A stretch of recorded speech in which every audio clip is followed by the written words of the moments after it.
Welcome to Conversations Live. For more than a decade, we've brought you the best in books, entertainment, and current events. When the movers and shakers of the world have something to say to you, they say it to us first. Now, here's your host, Cyrus Webb.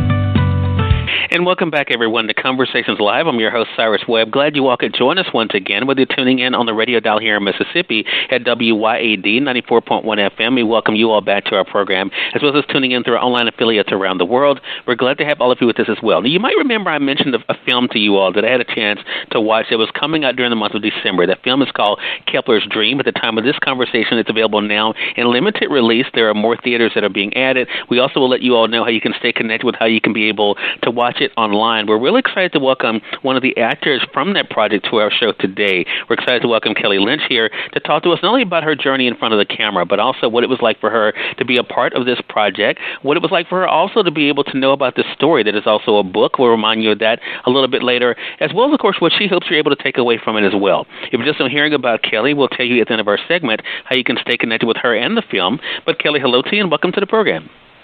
Hello, it's great to be here.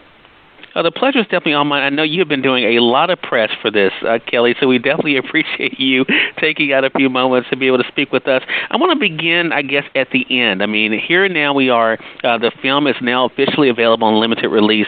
We'll be telling our audience a little bit later if they can see if it's close to them. What has it been like for you, Kelly, to be a part of this project? Well, it's been a real family endeavor. The director of the film, Amy Glazer, is one of my dearest friends, and she also happens to be my sister-in-law, married to my husband, Mitch Glazer, who's the writer and producer and director of projects like the Magic City TV show and Scrooged with Bill Murray and A Murray Christmas on Netflix, which is another Bill Murray Christmas show that he did. He was the producer of Lost in Translation. He wrote Great Expectations for Alfonso Cuarón. So he's a very well-known writer-producer. And right. Mitch actually did a little ghostwriting on the project because it was a young adult novel that was, very successful. And my sister-in-law sent me the book, not telling me she was going to direct it, and I read it and I thought it was wonderful. It reminded me of the Nancy Drew sort of stories where there's a young, protagonist, female character who gets to do all the cool stuff that boys usually get to do, and a very right.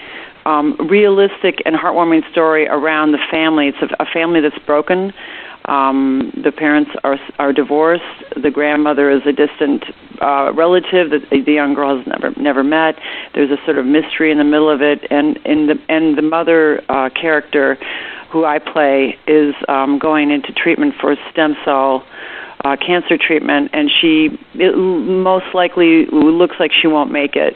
So the daughter is dealing with, this broken family, the possibility that her mother's not going to come back from her treatment, and she's spending the summer with a grandmother she's never met in New Mexico, where she has this incredible adventure. So it's not only a fun and sweet family movie. It's about family issues that, I guess, what did they say? 52% of families are broken or divorced.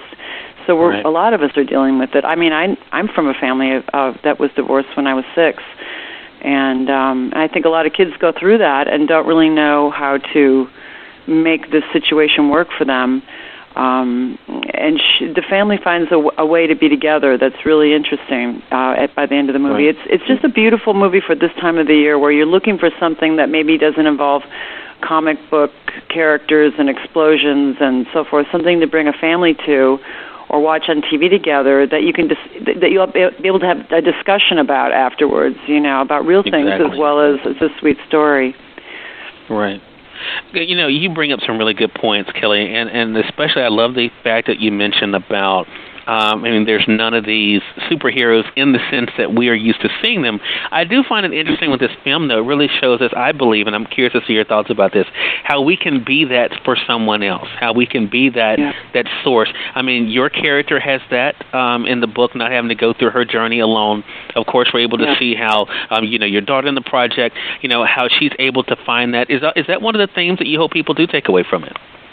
Well, absolutely. Whether you like them or not, family is the family you got, and the older I get, I have to tell you, the more precious everybody becomes to me. I mean, you as a kid, you sometimes think, well, these people, and you're trying to grow up and get away from home and be your own person, and there's a lot of pushback against family. But I think we're the first guard, for the family members that you have. We together are.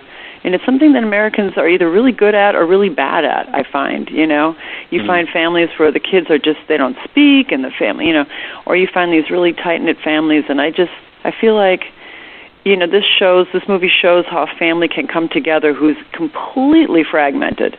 I mean, in a very realistic way. You find out how it happened, why it happened.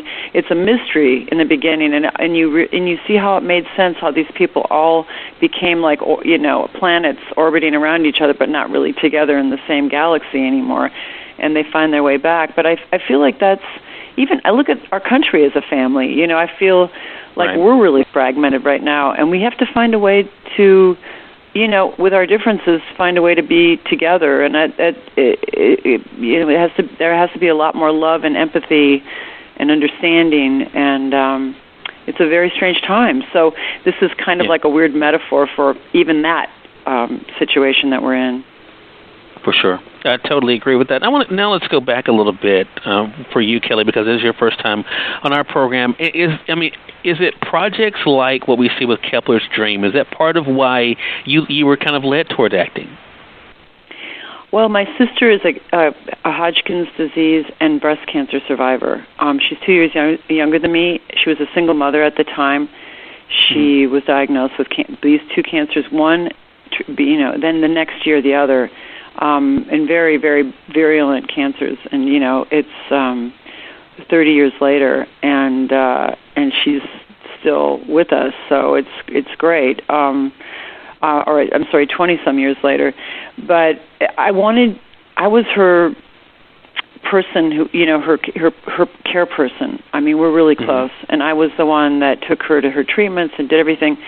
But in a weird way, the real reason for me to do this project, outside of being there for my sister-in-law, for me as an actor and as a human being, was to put my feet in her shoes a little bit more than what I could do when I was with her. I mean, I walked her to the gates of hell, and she walked through it, because we treat people with cancer by burning them, cutting them, or poisoning them. Basically, that's what we do. That's all we can do. And at some point, we'll get to the place where that we can work on the DNA, which is what the missing puzzle is. They're going to be able to, at some point, I would love it if it was in our lifetimes, to reorganize the DNA, strains that have gone wonky, which lets those cancer cells grow. But I really, and it was helpful because I saw her looking much like my character looks, without hair and very depleted. So I was able to help the hair and makeup people go, no, I look too good. You've got to, they felt so bad. And I said, no, let's be realistic with this. This is a woman who may die, So let's tell the truth. But it was a little homage to her. The way I pick my characters is I try to do something I've never done before. I try to look like I've never looked before.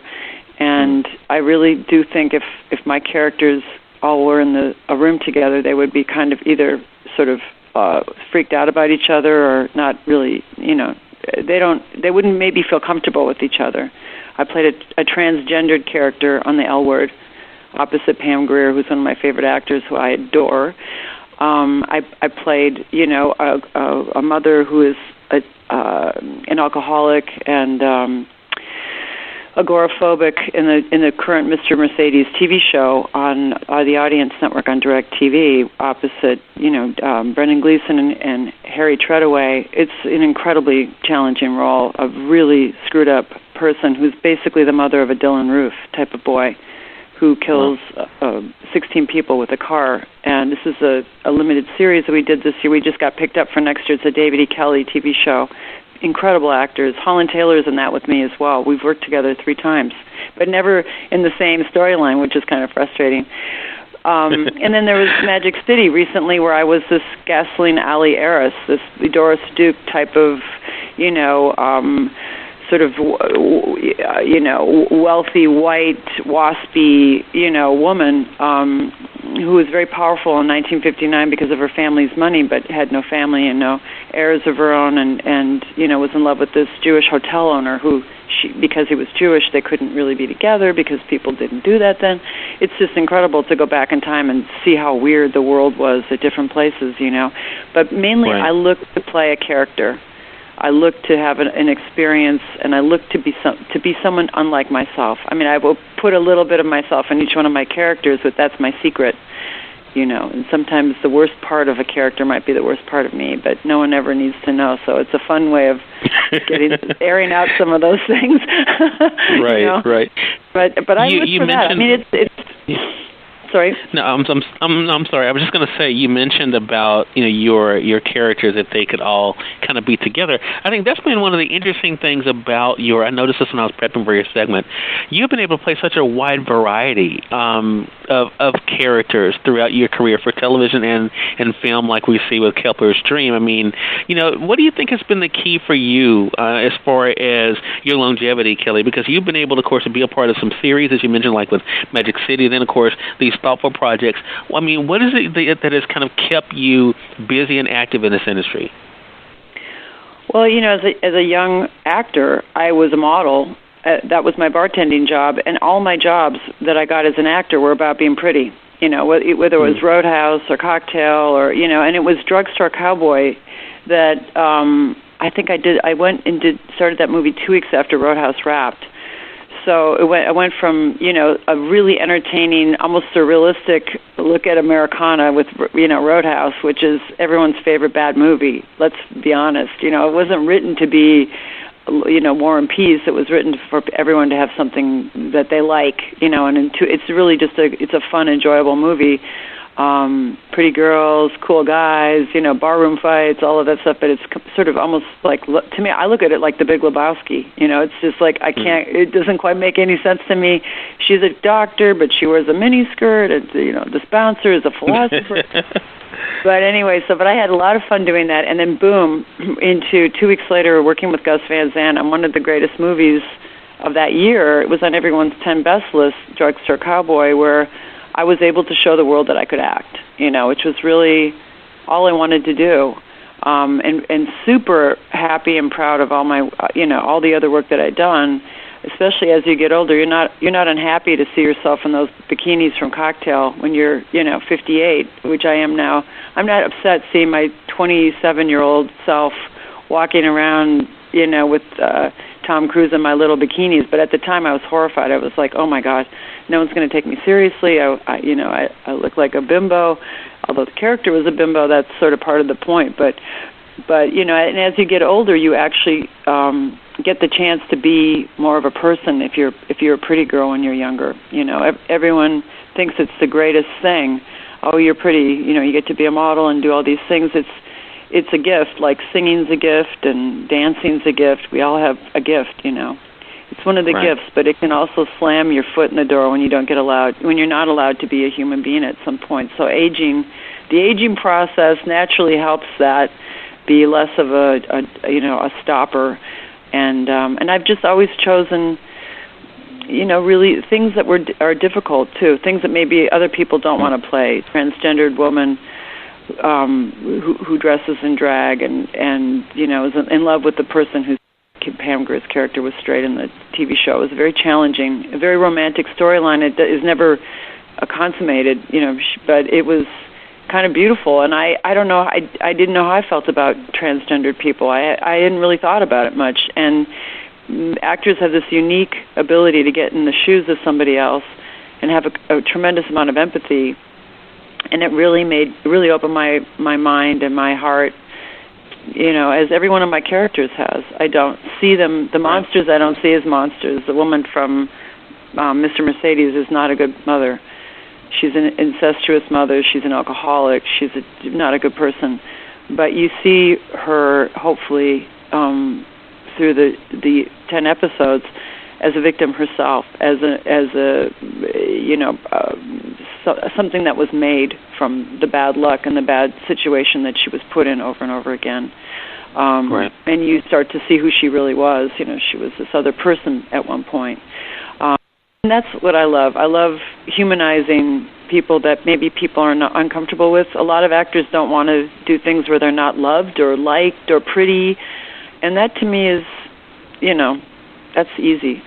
It's humanizing, showing us all humanity. And I feel like, again, that's part of the problem in the country we're living in. We have to look at each other as people. We're people in this together, not different people. We're people in this together, regardless of what church we go to or not, or who we love or not, or what age we are, or any of it. You know, this is our family, and I look at my characters as my family. Yeah. Well, I think a lot of people will be able to, even as you said in the beginning of this conversation, Kelly will be able to see themselves or their family in characters like what you're able to bring to life in Kepler's Dream. We're about to let them know how they can find out more information about this film. I want to say for those who are just tuning in, either on the radio side or online, you're listening to Conversations Live. We're excited to welcome actress Kelly Lynch to our program. We're talking with her not only about her amazing journey as an actress and the characters she's been able to bring to life. Many of you, of course, have been able to recognize her for those. But this year, of course, as the year is winding down, today marks the limited release of the new film called Kepler's Dream. You all can go to the website, which is KEPLER'sDREAM.com. There you can be able to find where the movie can be seen in limited release right now. It does say on the website, keep checking back because new locations are being added, and it also will be available on demand online as well. That is one aspect of this journey that has been really exciting to watch, Kelly, over the past decade. What has that been like for you to see the way that we now connect through social media and the internet when it comes to films and projects? Well, I think it's great. You know, I also think you've got to be very smart about where the information's coming from and who the information's coming from. You know, we all think just because something's in print, we're so used to that being truth. You know, so we have to be careful about. You know, I myself trust journalists. You know, and news from about 10 different sources, either online. Sometimes I'm reading a magazine or a newspaper somewhere as well. I listen to podcasts. I'm a real political junkie. I look at politics like some people look at football. You know, I know all the players. I watch their moves. I'm really interested in it. In another lifetime, I would have loved to have been part of serving this country. I feel it's a calling. Gotcha. So, yeah, I love it. But I do think I'm not on Facebook, for instance. Part of that, decision was cemented with all the kind of fake Russian news bot stuff.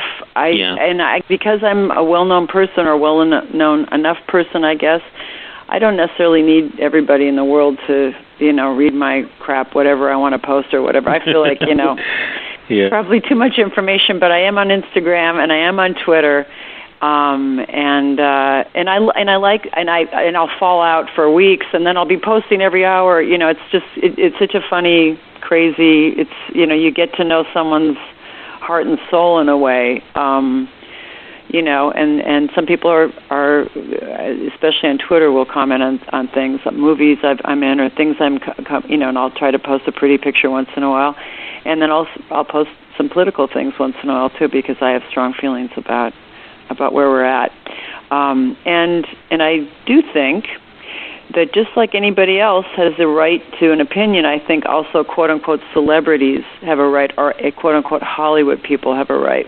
I'm proudly in a group of people who have done absolutely whatever they can to help the world be a better place, as far as just portraying people as people, raising money for, whether it's concerts or telethons or so forth,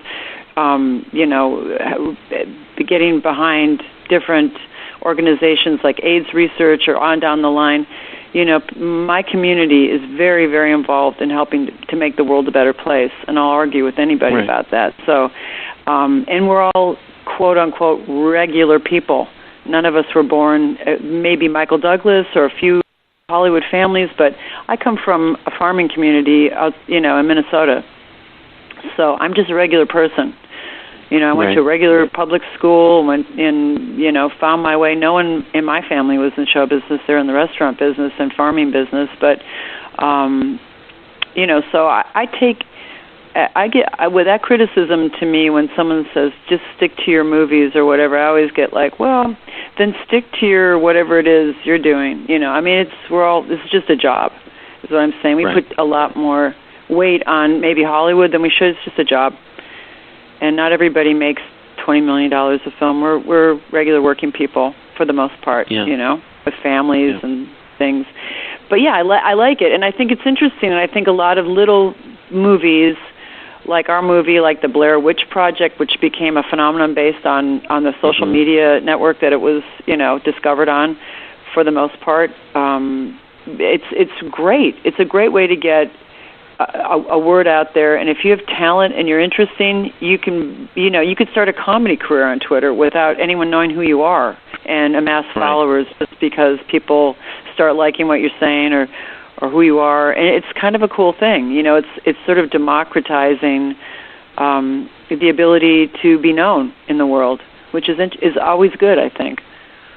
For sure. For sure. What a great thing. And what a great conversation with you, Kelly. Really appreciate this time. Congratulations to you and also to the rest of the cast of Kepler's Dream. You all have really done a fantastic job of telling the story. I was saying to you before we went on here, after watching Kepler's Dream, I had not heard of the book before, but after watching Kepler's Dream, I went over to Amazon, got the book, and then, of course, started reading the book. And I think a lot of times, Kelly, I was saying this to you earlier, that a lot of times we find out about movies because of books. And I think the reverse can happen as well, like it did with me. I mean, I found out about the book because of the movie, and I think anyone who's able to be a part of that conversation and part of that engagement with it definitely will benefit. Again, that website is KEPLER'sDREAM.com. As you heard, you can definitely stay connected with Kelly on Instagram. So it's the best place, Kelly, you think? Well, Instagram, I'm at Kelly Lynch Official, and on Twitter, I'm at Kelly Lynch. So either place or both, I'm there and love to meet the fans and love to hear what you're thinking, and I love an opinion. I just don't like I'm not crazy about mean people who use the internet to troll. I feel like the bullying and trolling can stop. I'm involved with anti-bullying campaigns through one of my dearest friends, Cheryl Crow, and we feel very strongly about it. I love when people put their name and their face next to what they're saying on social media. I think there's a lot of chickens out there who go around doing, saying and doing crummy things to people, but aren't brave enough to put their face and their name. My face and my name is next to everything I say and do, and I think that's part of the problem too. I think we should just stand behind who we are, and character is destiny. So be careful about where you're coming from because, that there's a record. I was like, let's really think deep and hard about what you want to post because there'll be a record. It'll be there. So, that's true. But it makes it interesting. Right. It definitely does. And as has this conversation been, I'm so glad that we were able to work this out, Kelly. Thank you again, and looking forward to speaking with you again. Absolutely. It'd be my pleasure, Cyrus, anytime. Thank you so much. Maybe during our next season of Mr. Mercedes. Oh, I'd love it. Let's do it. It'd be fun. Let's do it for sure. It's a very cool show. Yeah. It's a date. All right. Yeah, sounds like a plan. Thank you so much. And we thank your audience for tuning in to another great segment of Conversations Live. Until next time, I'm your host, Cyrus Webb, saying as always, enjoy your day, enjoy your life, enjoy your world. Make sure you take out time to enjoy some good music as well as a great book. Thank you all for choosing Conversations Live today. You all make it a great one.